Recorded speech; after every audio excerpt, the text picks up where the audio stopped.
আপনি যদি ইউরোপের মানচিত্রে মাত্র একটা নদী মুছে দেন, তাহলে কয়েকটি দেশের অর্থনীতি, বাণিজ্য, এমনকি বিদ্যুৎ উৎপাদনও গুরুতর সমস্যায় পড়ে যাবে। এই নদীটার নাম হচ্ছে দানুবে।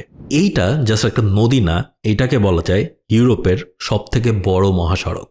জার্মানির ব্ল্যাক ফরেস্ট থেকে শুরু করে প্রায় 2850 কিলোমিটার পথ পাড়ি দিয়ে দানুবে প্রবাহিত হয়েছে Austria, Slovakia, Hungary, Croatia, Serbia, Bulgaria, Romania এবং আরও কয়েকটি দেশের মধ্যে দিয়ে।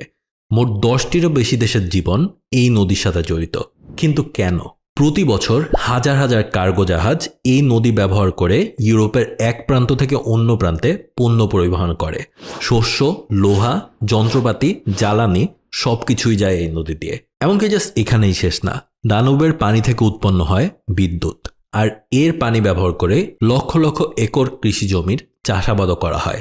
আর কোটি কোটি মানুষ তাদের খাবার পানীয় পায় এই নদী থেকেই। 2022 সালে কিন্তু ইউরোপের ভয়াবহ খরার সময় দানুবের কিছু অংশ জাহাজ চলাচলের জন্য প্রায় বন্ধ হয়ে গিয়েছিল, যার থেকেই পণ্য পরিবহন তাদের ব্যাহত হয়, জ্বালানির দামও বাড়ে, এমনকি কৃষিকাজেরও ক্ষতিগ্রস্ত হয়েছিল।